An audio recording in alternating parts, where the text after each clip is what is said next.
CD 2. IELTS, for academic purposes. A short intensive course by Malcolm Mann and Steve Taylor Knowles. Published by McGraw-Hill 2009. All rights reserved. Unit 5. Listening B. Hi, Davina. Oh, hi, Mark. How's it going? Oh, so-so. I'm a bit worried about the assignment we were given last week. Have you got anywhere with it? Which one? You know, we have to come up with some good experiments to do in a science lesson with a class of 11-year-olds. Oh, yes, I remember. I haven't really had time to think about it, but I'm sure we can come up with something together. Well, it's quite important, so I want to do it properly. It's a big part of our teacher training, and I don't want to mess it up. Have you had any good ideas? Well, I was trying to think back to the science lessons I had at school and see if I could remember any good experiments. There's the one where you make your own compass to explore the Earth's magnetic field. I'm not sure I remember that one. How does it work?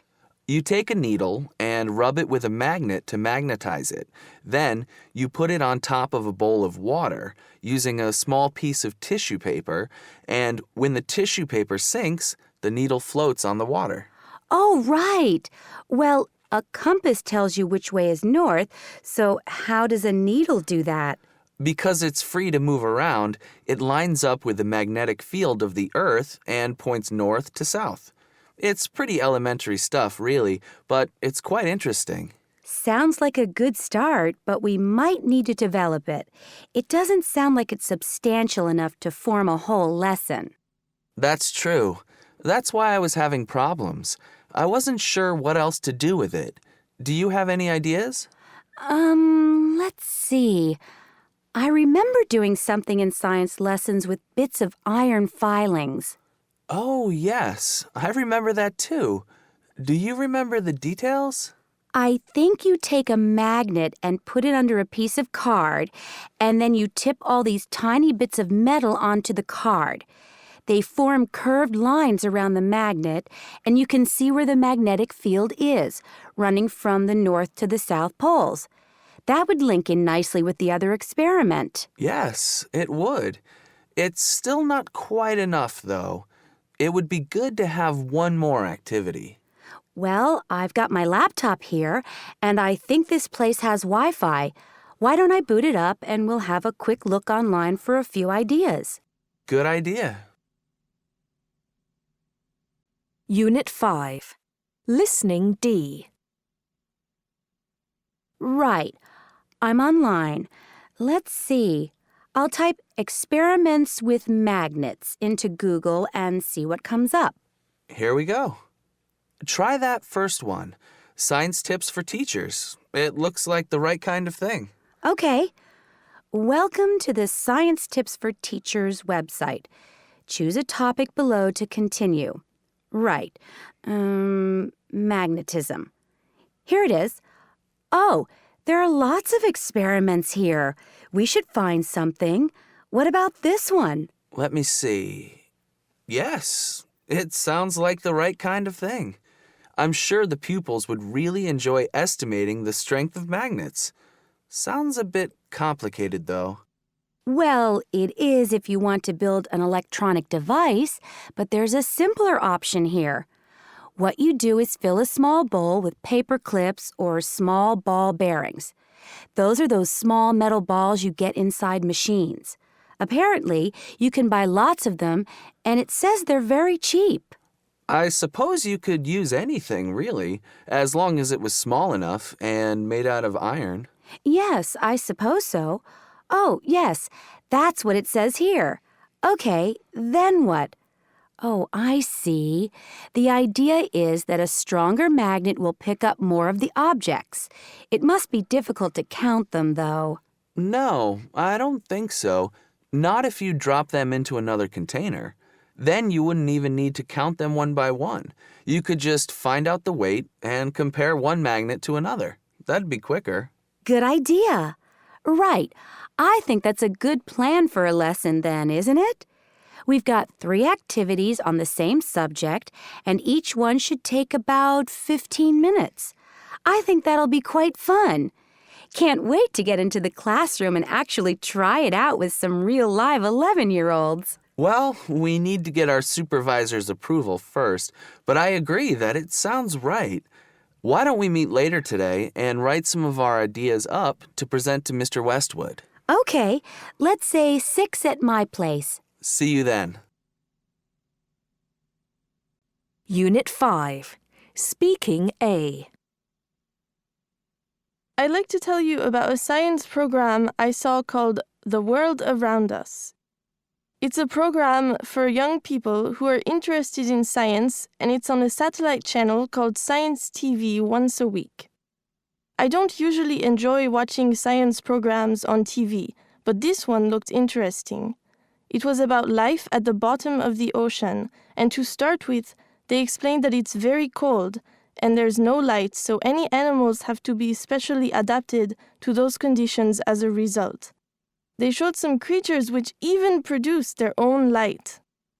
They were actually quite beautiful. Afterwards, they followed a group of scientists who were planning to go down in a special kind of submarine and collect animals to study. It wasn't easy because they have to go so far below the surface of the water, but eventually they succeeded in collecting some fish and jellyfish. Next, they brought them to the surface in special containers that kept them at high pressure. It was amazing to see these creatures swimming around in the laboratory.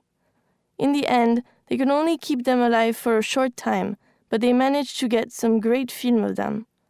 I think the main thing I learned from watching it was that there is a fantastic amount of life in places you don't normally think of, and that it can be just as fascinating as the wildlife we see around us every day.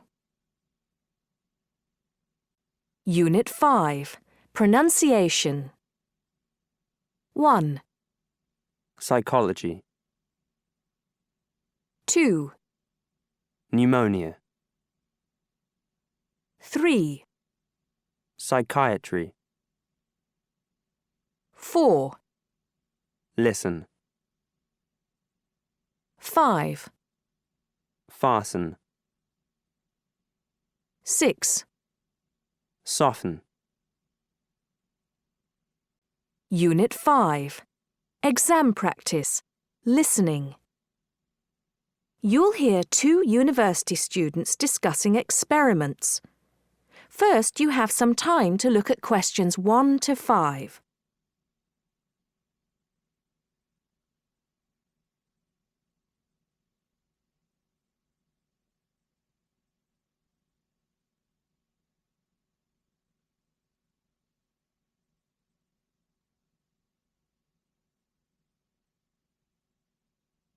Now listen carefully and answer questions 1 to 5.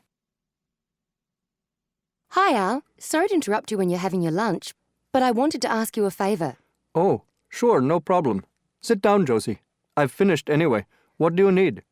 Well, I was wondering if I could ask you about the experiments we were talking about in the seminar the other day with Dr. Robinson. I'm doing my teaching practice on Thursday and Friday, and I'm a bit concerned about it. I wasn't entirely sure I understood them completely. If I don't understand them, then the pupils don't have any chance. You mean the ones to determine the speed of sound? Yes, that's right. Well, I think I understood the first one, but the second one was more complicated. Yes, that's true. Well, let's check what you thought of the first one, the one that you'll have to take the kids outside for. Okay, let me see. Well, you need to get 2 groups to stand exactly 200 metres apart on the playing fields, and one has a bell or a loudspeaker or some other loud sound source and a flag, and the other group has a stopwatch. Yes, although it doesn't have to be 200 meters. It's just that it makes the experiment easier the more distance between them. It depends on the space available. Right. And the idea is that one group raises the flag at exactly the same moment as they make a noise, and the other group starts the stopwatch when they see the flag and stops it when they hear the noise. That's it. And then you get them to do a simple calculation of velocity equals time divided by distance. Yeah, it's a bit low-tech and it's not very accurate, but they should be able to get within about 20% of the actual figure if they're reasonably careful.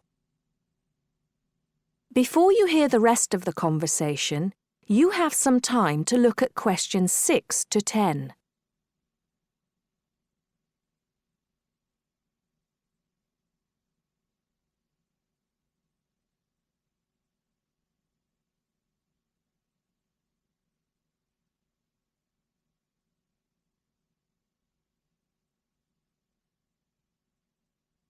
Now listen and answer questions 6 to 10. Okay, so I understand that. It's the other one, the one with the tube I was having a few problems with. Can you just talk me through that and tell me exactly what I have to explain to the pupils? Okay. Well, the thing to remember is that sound is a wave, and waves have both frequency and wavelength. You should start them off with exploring waves in water, and that'll introduce a few key concepts. Sound waves aren't exactly the same because they're compression waves, but it's more or less the same principle, at least for pupils at this level. I've got some ideas for that. So they understand wavelength and frequency, and then we move on to the experiment. For that we need, let me just have a look at my notes. A long tube, a tuning fork, and a large barrel of water. Now, what do they do with those? And what's the point of it? It's fairly simple, really. You just have to remember that velocity equals wavelength times frequency. Ah, yes, that's the key, isn't it? Yes, the tuning fork is manufactured to produce a sound of a given frequency. So that just leaves you one thing to measure. The pupils hit the tuning fork so that it makes a sound and hold it toward the end of the long open tube. That makes the air vibrate. They should slowly move the tube up and down. They'll find that in some positions it gets louder. That's because of resonance. What's that again? It's when there are a whole number of waves in the column of air in the tube. It makes it louder.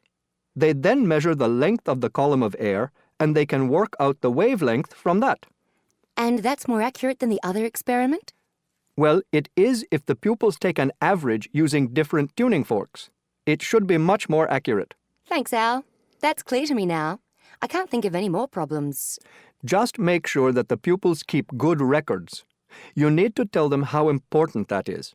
Any mistakes with the maths can be corrected later, but you don't want them to have to go back and get the data again. You probably wouldn't have time for that anyway. Good advice, yes. I just hope it goes well in the classroom now. Good luck.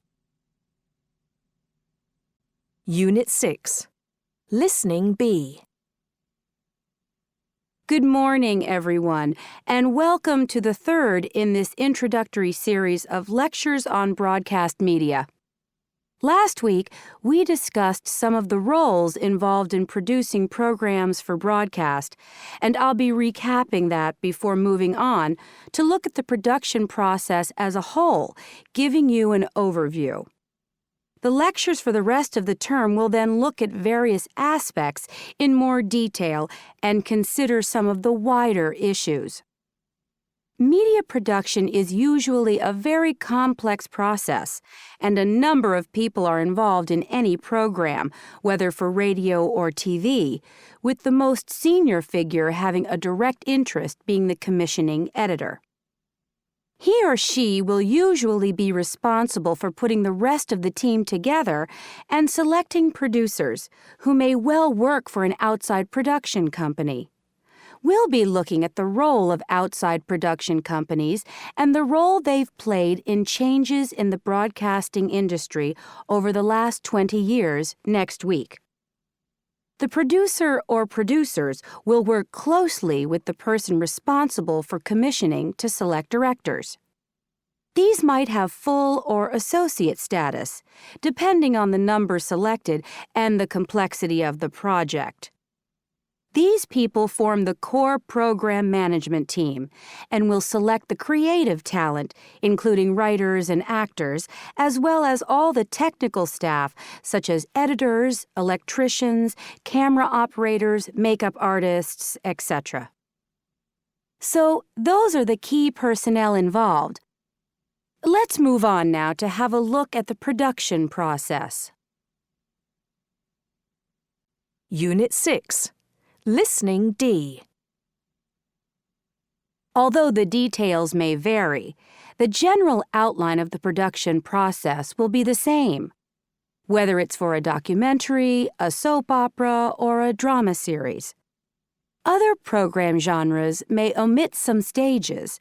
There's usually a minimal amount of script writing involved in producing a game show, for example, but the overall flow of tasks is very similar. It might help if you bear in mind the production of a one-off TV drama as a good example of a program that requires all stages to be done effectively. A program begins as a concept. Using their knowledge of the market and of the audience, senior figures may decide that, let's say, a new adaptation of a Dickens novel would be popular. Once this is clear and everyone responsible is satisfied that this is actually the type of work they want to produce, the work is commissioned. This involves two parallel processes. A writer is identified and work begins on a script. Once that is underway, the process of casting, selecting actors, begins. Of course, at this stage, they're working with a first draft of the script, which will go through editing a number of times, being sent back to the writer for further refinements. Once a final script is arrived at and actors have been selected, rehearsals can begin. The length of this stage may vary, depending on the complexity of the project, but it's vital since the next stage, shooting the actual footage, is the most expensive, and the last thing anyone wants to do is waste time because of a lack of preparation. Once the footage has been shot, it needs to be put into its final form. The video editing can also vary in complexity, although of course modern computing capabilities make this stage much more efficient than formerly.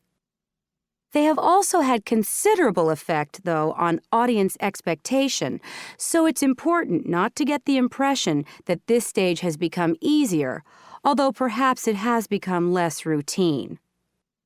The program is now essentially in its broadcast form. Before finally being beamed out to households across the country, though, the approval of a number of different parts of the broadcasting organization may be necessary.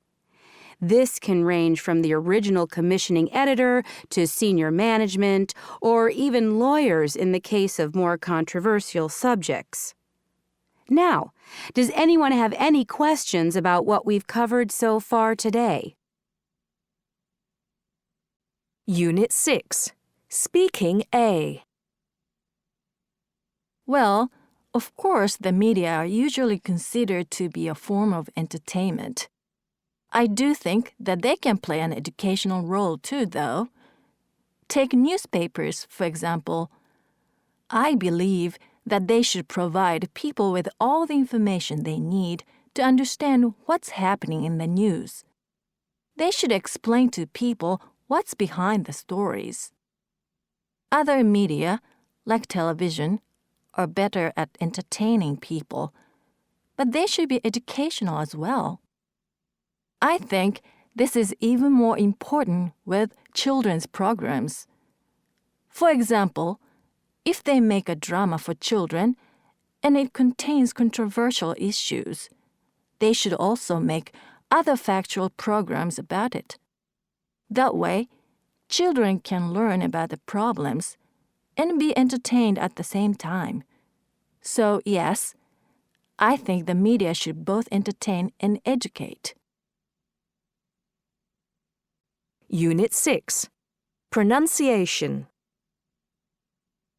1. On the one hand, some older people are confused by new media.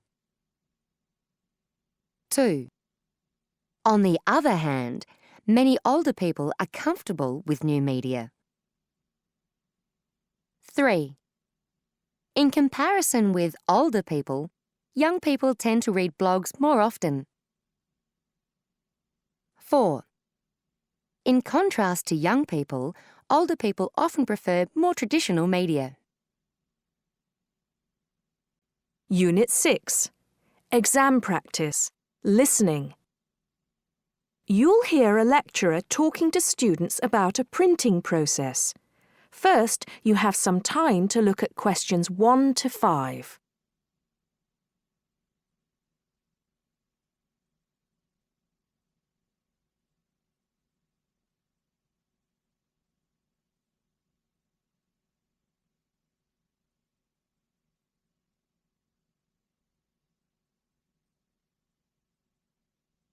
Now listen carefully and answer questions 1 to 5.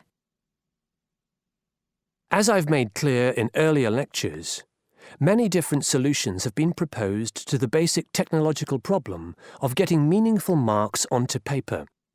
In other words, several different forms of printing have developed over the years, many of which are still in use today for different purposes. This week, I'd like to discuss the rotogravure process. This is one of the most widely used printing processes, and after describing how the process works, I'll be describing some of its industrial uses and the advantages and disadvantages of this form of printing. As the name implies, rotogravure is a form of printing in which large cylindrical pieces of metal rotate, while the paper to be printed passes between them. The paper is held in place against the printing surface by the impression roller. The weight of this roller is one of the factors that affect how much ink is actually transferred to the paper. Remember that this roller does not directly transfer ink onto the paper. The side in contact with the impression roller remains blank, and it's the other side of the paper which is actually the printed side. The impression roller presses the paper against the ink-bearing roller, generally known as the gravure cylinder. This roller is etched or engraved using either a laser or a diamond-tipped etching machine. This creates a large number of tiny holes in the surface of the roller which hold the ink. The depth and size of these holes determines how much ink is picked up from the ink fountain, which the whole printing assembly rests in. How much ink is picked up, in turn, determines the density of the image produced. As it rotates, the lower roller picks up more ink on its surface than is required, and this needs to be removed before contact with the paper. A flat edge, called the doctor blade, scrapes against the surface and removes all ink which is not in one of the holes on the surface of the lower roller. This should lead to a clean image. Before you hear the rest of the talk, you have some time to look at questions 6 to 10.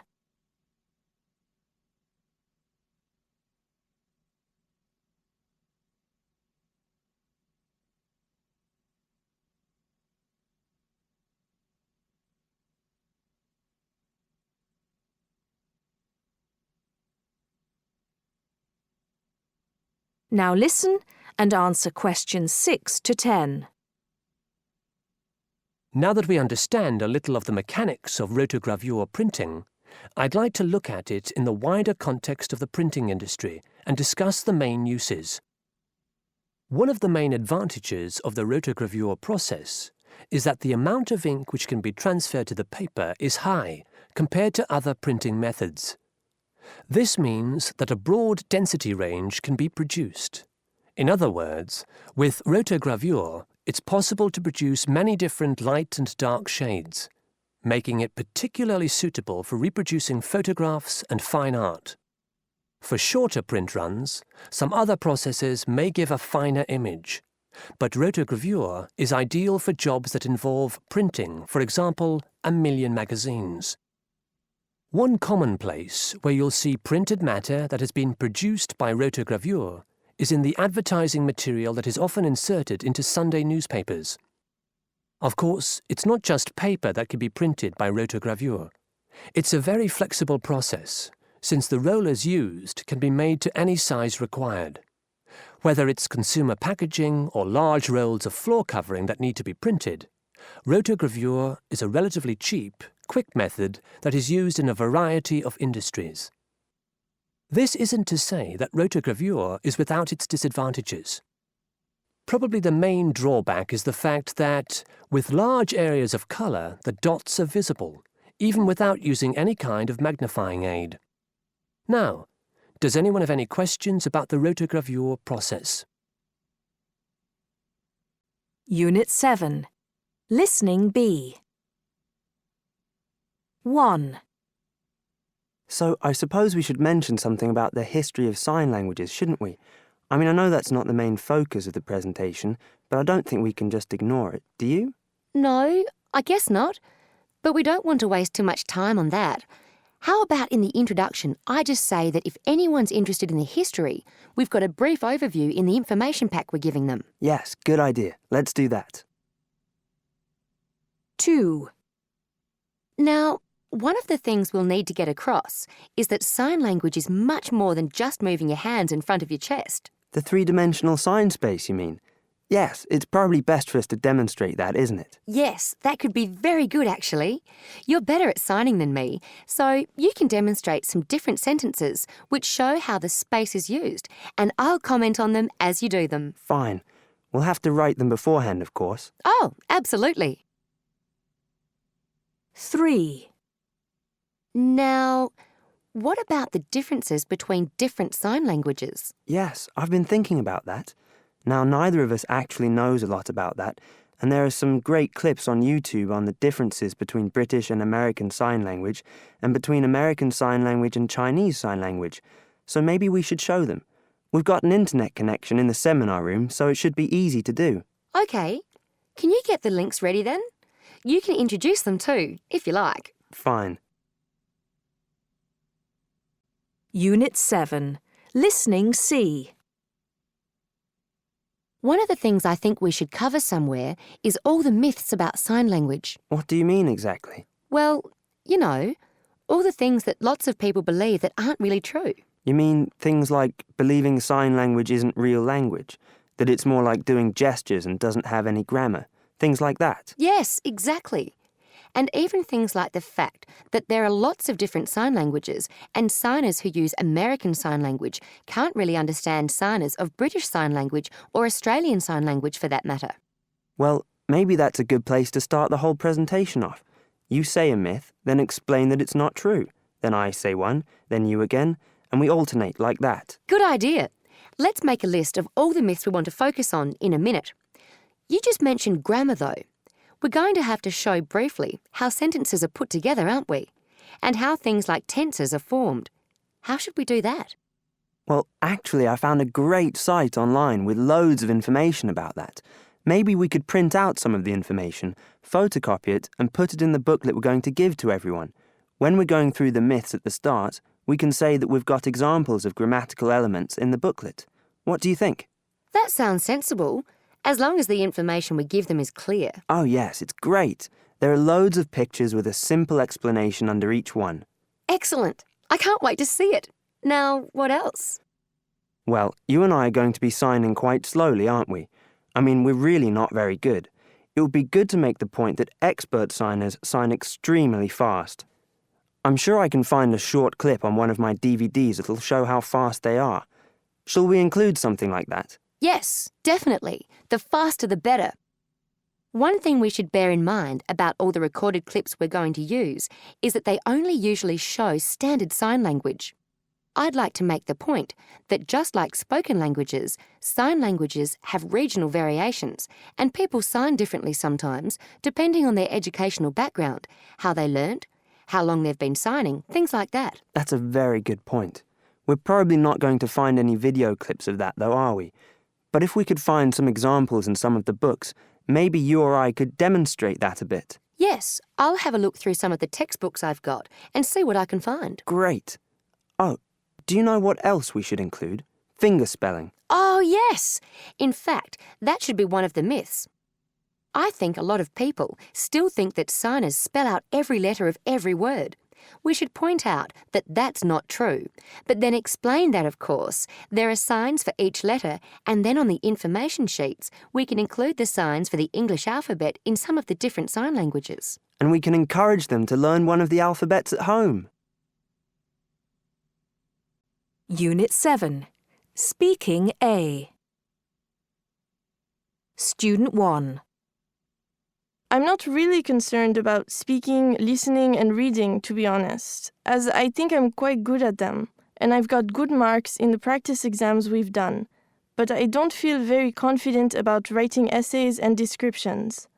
I write quite slowly and carefully, so I'm afraid I'm not going to have enough time in the exam. Student 2.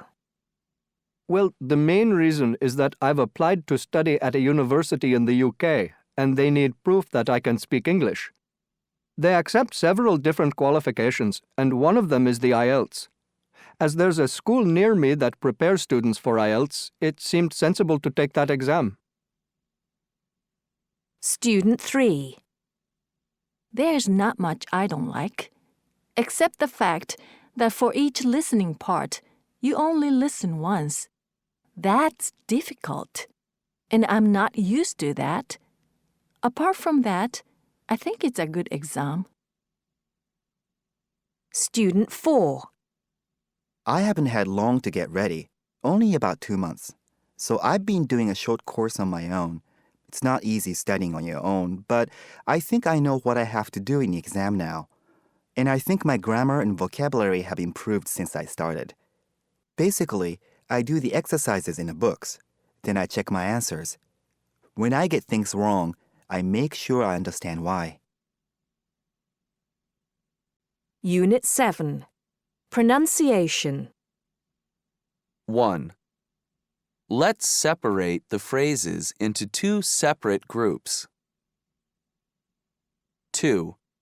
If we alternate, we'll make an alternate point each. 3. When you approximate, you work out the approximate number. 4.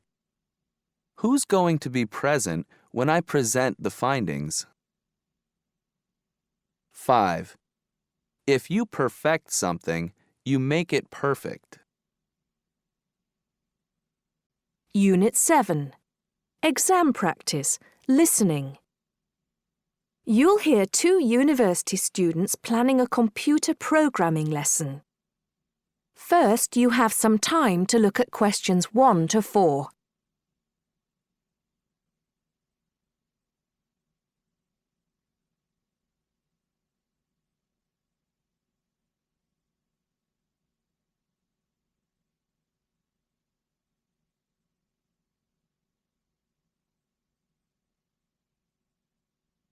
Now listen carefully and answer questions 1 to 4. Hi, Hardeep. Is now a good time for us to plan that computer programming lesson we've been assigned? Hey, Don. I was just thinking about that, actually. Yes, let's get it out of the way now, shall we? I've got the instructions here. So, it says, design a 45-minute lesson for a class of 16 teenagers where they learn how to write a simple computer program in BASIC. Now, I know, of course, that BASIC is the computer language people used to use back in the 1980s when they wrote programs on microcomputers, but I'm not sure I feel very comfortable teaching anyone about it. Well, I did a bit of research yesterday and found out quite a few things, so I think we'll be okay. Great. So, what do you have in mind? Well, I think we should presume that none of the kids will know anything about BASIC. So why don't we start with a short multiple-choice quiz? It could focus on things like what BASIC is, what the letters stand for, when people used it, things like that. That sounds good. I guess it shouldn't take long. Just the first 5 minutes of the lesson, something like that. I don't think we should make the students do it on their own, though. That'd make it too much like a test. Shall we let them do it in 2 so they can discuss their choices? Yes, good idea. Then we'll go through the answers with them as a whole group. Good. What next? Well, I've had an idea for the program they could write. I'll tell you about that in a minute. I think the key thing is, though, that before they actually sit at their computers, and I think we should presume that they're doing this lesson in a computer room, they make a flow chart of what they want the program to do. That's usually the best way to start writing a program. This flow chart will show all the different stages of the computer program, right? Exactly. it's probably best if the teacher stands at the board and everyone works on that together. Yes, otherwise they'll all come up with different flowcharts and it'll get confusing. Precisely. I imagine making the flowchart will take about 15 to 20 minutes. Then they use that to write their computer program. Well, actually, I think there's a stage before that. You see, the flowchart will be in English. They're going to need to be taught a few basic commands so they can write their computer program. Now I'm getting out of my depth. What kind of thing would that be? Well, for example, when you want text to appear on the screen, the command is print in capital letters, followed by the text you want to appear in double inverted commas. Oh, yes. I think I've seen that before. Right.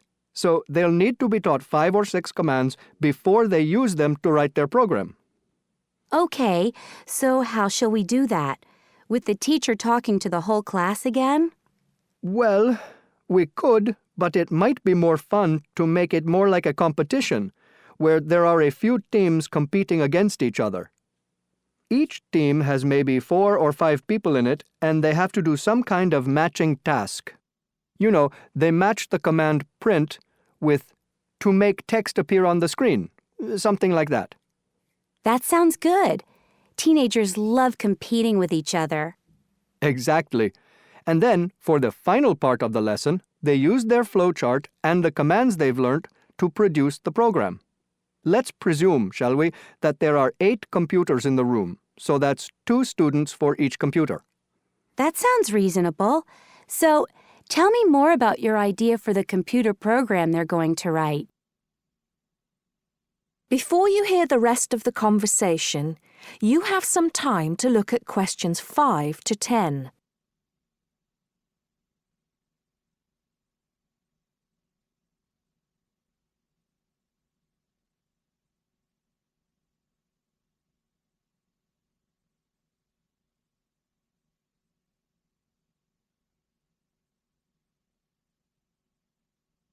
Now listen and answer questions 5 to 10. Okay, so it's a very simple program. I've actually written it down here so we can go through it together. Okay, so the first line says 10 CLS. What on earth does that mean? Well, every line of a basic computer program starts with a number. They usually go up in tens, so the first line is 10, the second 20, and so on. And CLS is the command we use in BASIC to clear the screen. Oh, I see. So that's just telling the computer to start with a blank screen. Exactly. Then we move on to the next line. So this one says 20, print, guess a number between 1 and 10. Right, I see. That appears on the screen. It's not that difficult, is it, when you get the hang of it? Let's see if I can work out the next one. 30, input I. Oh, not sure about that. Well, all that's saying is that the person playing types in a number. Input is the basic command for type in, and I just means any number you like. Oh, okay.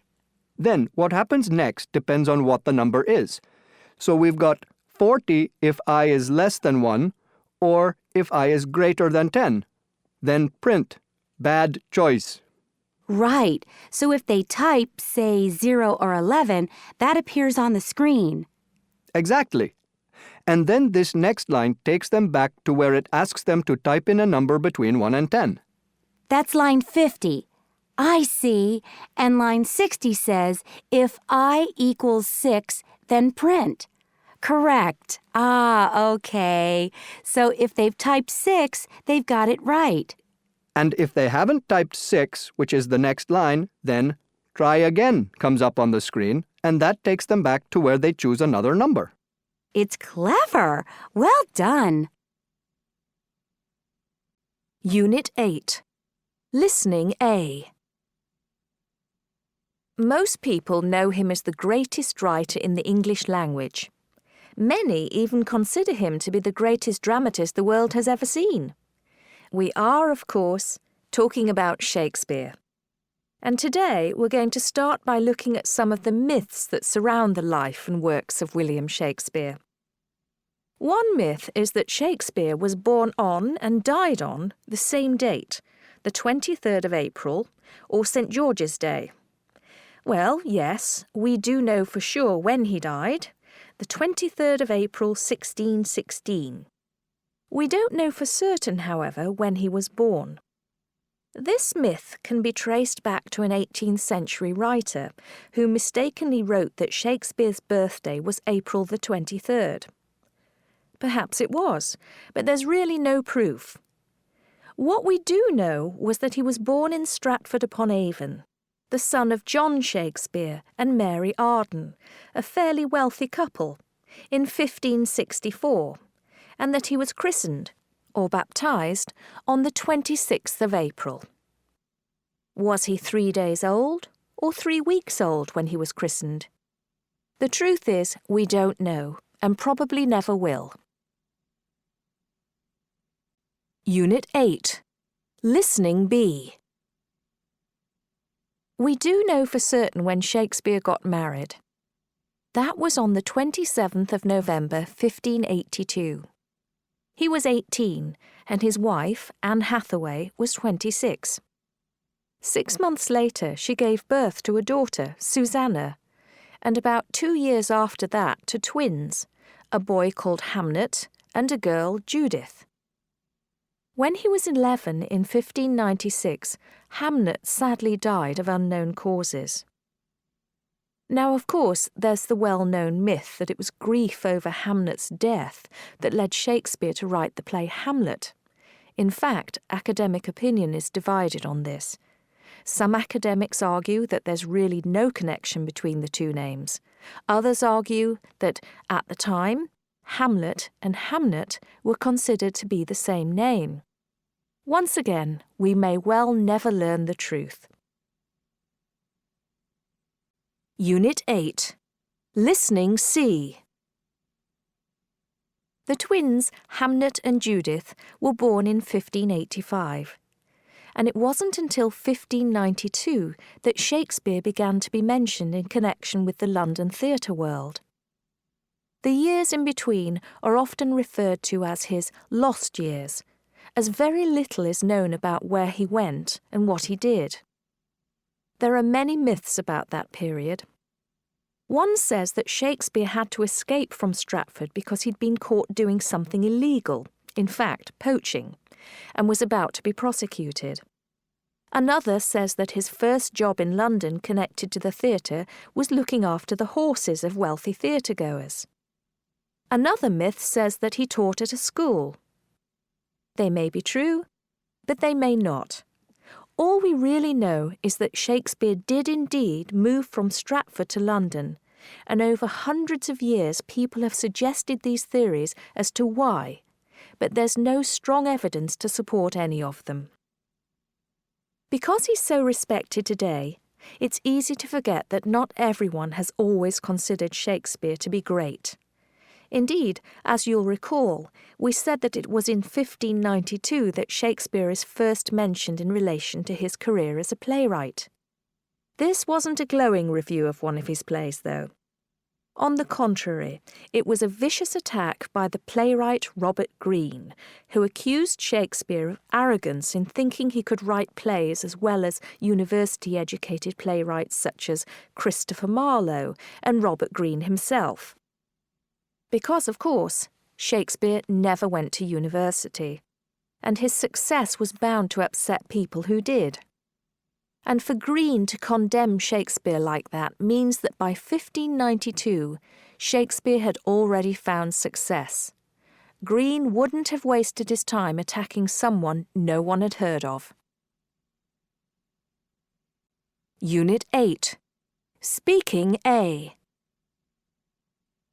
The person from history I admire the most is Gandhi.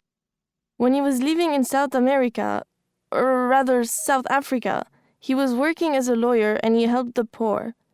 In 1915, he moved to India and he continued his work helping people there.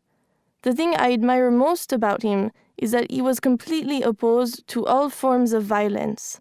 He showed people that you can achieve a lot by peaceful means, and he helped his country at a difficult time when he was being ruled by the French, the British, I should say. Unit 8, Pronunciation. 1. History. Historic. Historical. 2. Economy. Economic. Economical. 3. Photograph. Photographic. Photographer. 4. Scientific. Scientist. Scientifically.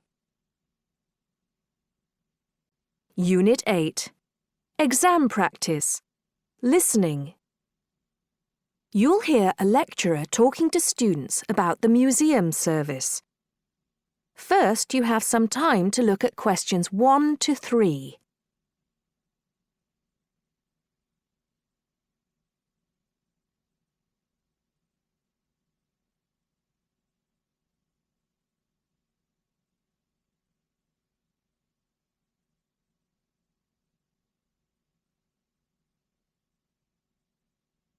Now listen carefully and answer questions 1 to 3. Good afternoon. So far, in these lectures, we've been looking at the management of public services and the ways in which they try to improve. Today, I want to look at the museum service, since it's a very good example of the kind of service that everyone says they want, in theory, but which in practice often has to work with limited budgets. The key aim of most museums today is to make themselves more effective. In the past, a museum might simply collect and organize old objects and display them in glass cabinets. Often, these displays didn't change from one year to the next and simply got bigger as the museum bought more exhibits. However, falling numbers of visits to museums taught managers that bigger wasn't necessarily better, and that museums had to adapt to deal with a changing world. Museums have learned that they need to offer a greater variety of services for people in their local area to choose between. They also need to reach as wide an audience as possible and need to find innovative ways of getting people through the door who we perhaps wouldn't think of as traditional museum visitors, children, for example, or people from various ethnic backgrounds. Museum managers often don't have the funding to do very much about the buildings they manage, but they can do a lot about the experience of visiting those buildings. A lot depends on the staff, of course, however big or small the team running the museum may be. But there are also relationships outside the museum which have a large effect. Rather than work alone, good museums these days work very closely with local councils and businesses. Before you hear the rest of the talk, you have some time to look at questions 4 to 10.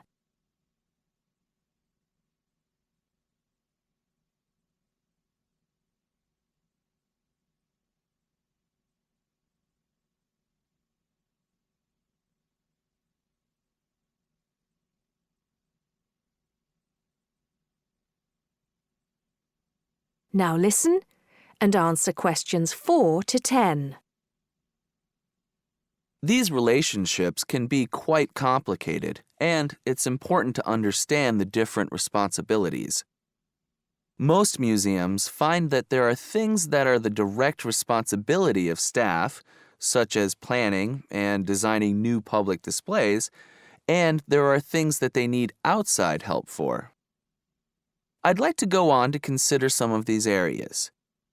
Museums have for a long time complained of a lack of funding.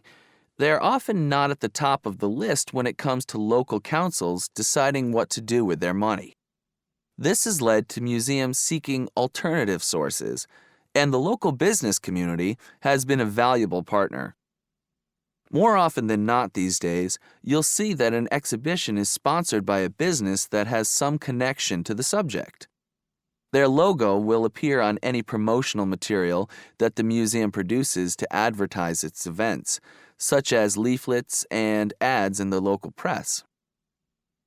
Museums also can't afford to see themselves in isolation from the local community, and that obviously involves knowing exactly who the local community is.